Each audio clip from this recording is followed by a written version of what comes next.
우리 다 같이 사도신경으로 우리의 신앙을 고백하겠습니다. 나는 전능하신 아버지 하나님 천지의 창조주를 믿습니다. 나는 그의 유일하신 아들 우리 주 예수 그리스도를 믿습니다.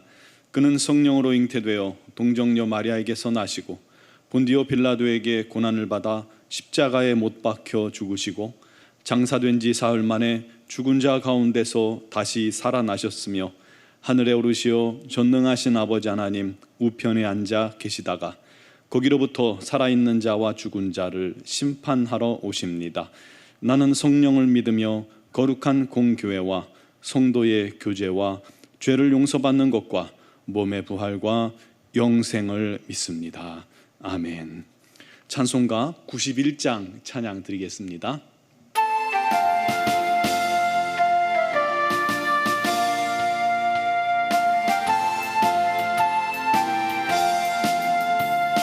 슬픈 마음 있는 사람 예수 이름 믿으며 영원토록 변함없는 기쁜 마음 얻으리. 예수의 이름은 세상의 소망이요 예수의 이름은 천국의 기쁨일세. 거룩하신 주의 이름 너의 방패 삼으라. 환난 시험 당할 때에 주께 기도드려라. 예수의 이름은 세상의 소망이요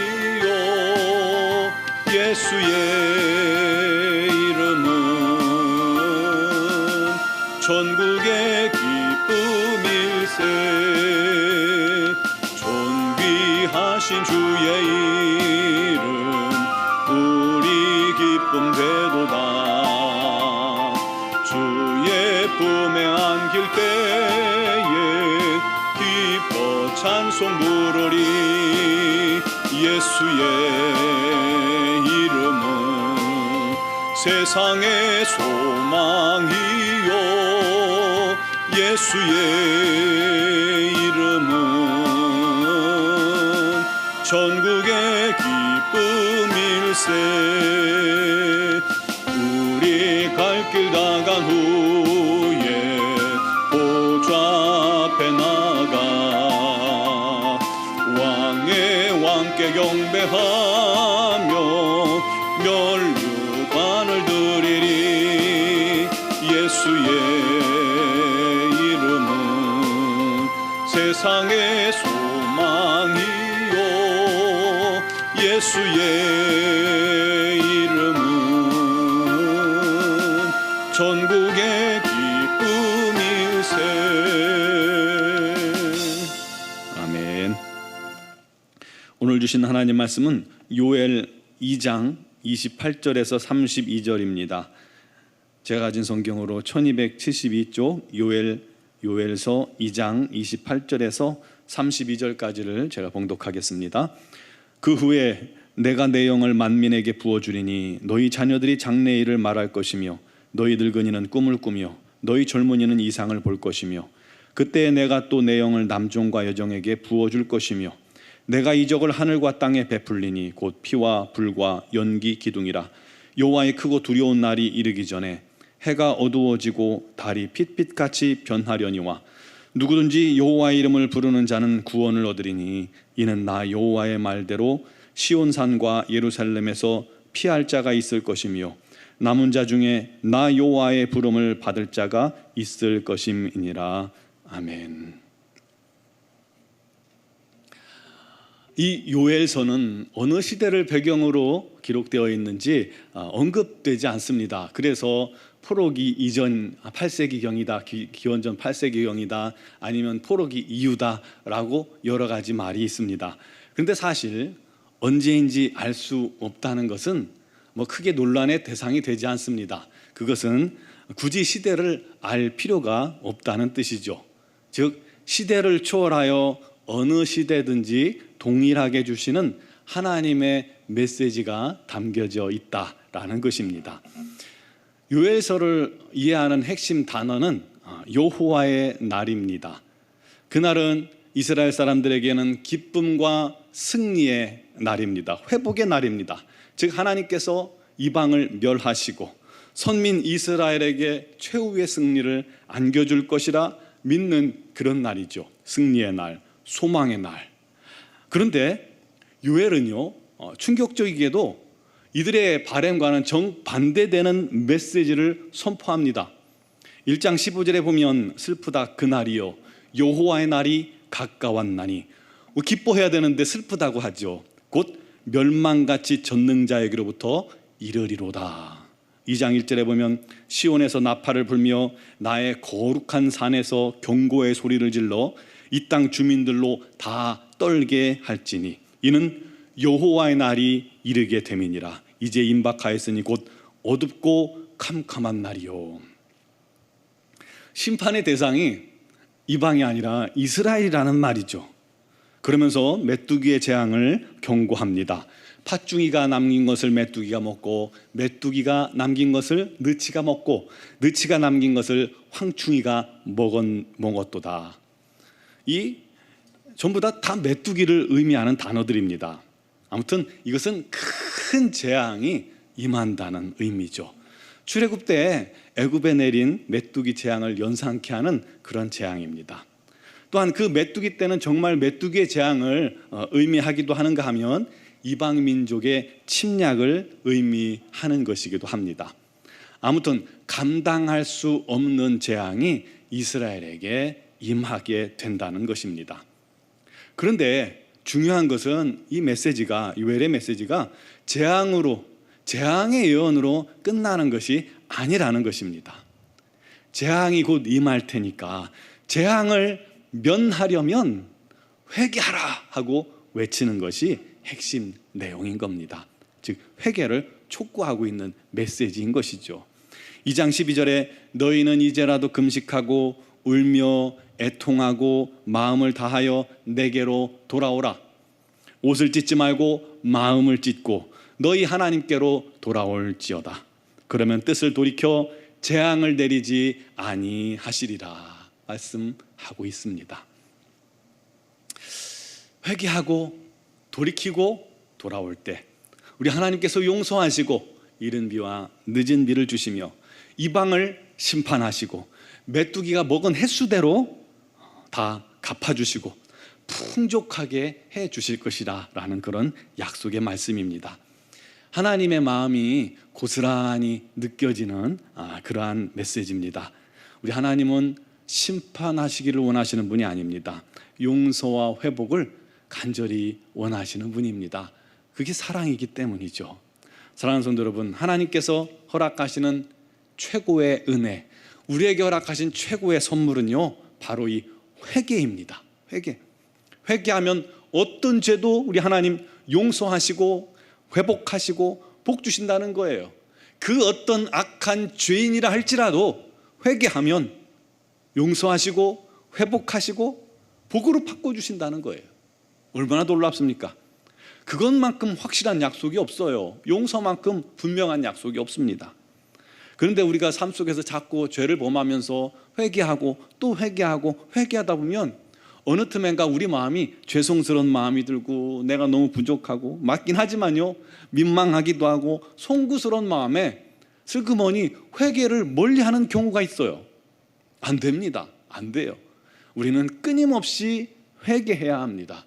우리 하나님께서도 우리 주님께서도 우리가 이렇게 연약한 자인 줄 아시고 계세요. 그래서 끊임없이 회개하기를 요구하고 계시는 겁니다. 우리가 회개할 때 우리 하나님 언제든지 용서해 주시기로 약속하셨잖아요. 베드로에게도요 70번씩 7번 용서하라는 말은 끝없이 용서하라는 말입니다. 그거는 우리에게 동일하게 주신 하나님의 약속인 거예요. 끊임없이 회개함으로 날마다 하나님께 더 거룩하게 나아가는 우리 모두가 되길 바랍니다. 요엘은 거기서 끝나지 않았습니다. 진짜 말세에 대한 징조와 약속도 주셨습니다. 징조는 마지막 말세의 징조는 뭐냐면 성령이 임하시는 것입니다. 그 후에 내가 내 영을 만민에게 부어주리니. 여러분, 이 예언이 언제 이루어지죠? 사도행전 2장의 오순절날 하나님의 제자들에게 그 성령이 충만히 임하시는 사건으로 성취됩니다. 그날 베드로가 사람들에게 말합니다. 요엘의 예언이 지금 성취되었노라. 사도행전 2장 17절 말씀이죠. 그런데 이 베드로는요, 그 후에를 말세라고 기록하고 있습니다. 즉 오순절 성령이 임하신 때부터 우리가 사는 지금이 말세가 됐다는 겁니다. 말세에 접어들었다는 그런 의미입니다.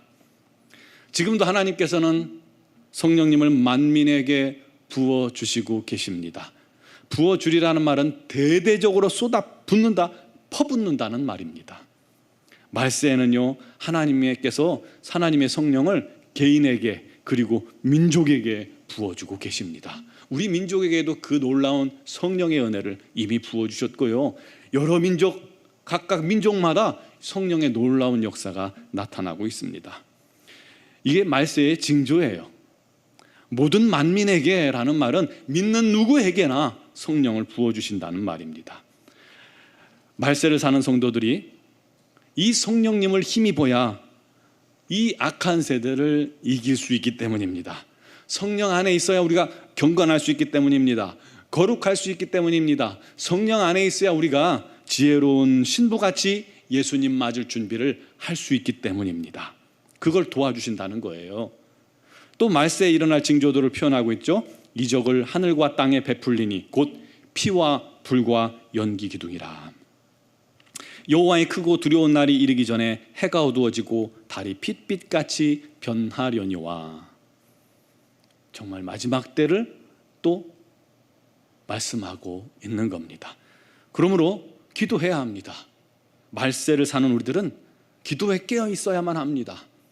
말세의 어둠의 권세는 여러 가지 방법으로 우리를 나태하게 만들고 우리의 관심을 돌리고 우리를 공격하고 핍박하고 낙심하게 하고 믿음에서 떠나가게 하려고 발버둥칩니다. 하지만 우리가 성령님을 의지하여 기도하면 승리할 수 있는 겁니다. 누구든지 주의 이름을 부르는 자들은 구원을 얻으리니. 여러분, 주의 이름을 부르세요. 주의 이름을 믿고 부를 때 우리가 하나님의 자녀로 구원받은 것처럼 삶의 여러 가지 어려운 환경 속에서도 예수의 이름을 부를 때 우리 하나님께서 구원하신다는 약속입니다. 간절히 믿음으로 찾고 주님을 찾으면 말세를 사는 성도들이 성령의 놀라운 인도하심과 충만을 얻게 되므로 참된 승리를 얻게 된다는 것입니다. 또 우리는 능력받아야 합니다. 더 영적 깊음 속에 들어가고 더 신령해야 하고 더 빛나고 더 간절한 증인이 되기 위해서는 능력받아야 합니다. 그를 위해서 오늘도 주의 이름을 부르세요. 오늘도 그를 위해 기도하세요. 부족함이 있다면 회개하세요. 성령의 능력 달라고 기도하세요. 그렇게 말세를 준비하는 지혜로운 성도들 되기 바랍니다. 또 그 말세의 모든 삶, 어려움, 고통을 이겨내는 하나님의 사람들이 되기를 주님의 이름으로 축원합니다. 기도드리겠습니다.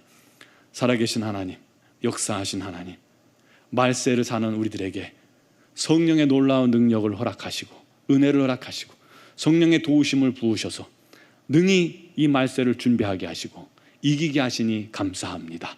오늘도 사랑하는 주의 자녀들 주 앞에 나와서 성령 안에서 믿음으로 기도하게 하시고 예수의 이름을 부를 때 우리 하나님께서 우리를 구원하셨던 것처럼 또 삶의 많은 문제들과 환경 속에서도 주의 이름을 부르는 자를 오늘도 구원하시고 또 새롭게 하시고 온전케 하시고 회복하여 주옵소서.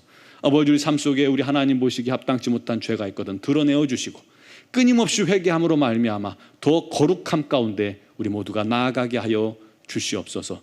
특별히 미얀마 양곤 한의중앙교회 우리 김은경 범한균 선교사님, 이선희 양은순 선교사님, 코로나19를 또 극복하게 하시니 감사합니다. 우리 하나님 더 강건하게 하시고 완전히 치유되게 해주시고 아버지 건강한 몸을 아버지 회복하여서 우리 하나님 사명 잘 감당할 수 있도록 은혜 내려주시고, 노원중앙교회와 또 미얀마 양곤 한인중앙교회가 모든 성도들이 한 마음으로 주님의 귀한 사명을 깨닫고 그 사명을 위해 살아가는 자들이 되게 하여 주옵소서. 오늘도 주의 이름을 부르며 주 앞에 나와 간구하고 기도하는 사랑하는 성도들의 모든 간구와 기도를 우리 하나님께서 들으시고 응답하여 주시기를 간절히 원하오며 예수님의 이름으로 기도드리옵나이다. 아멘.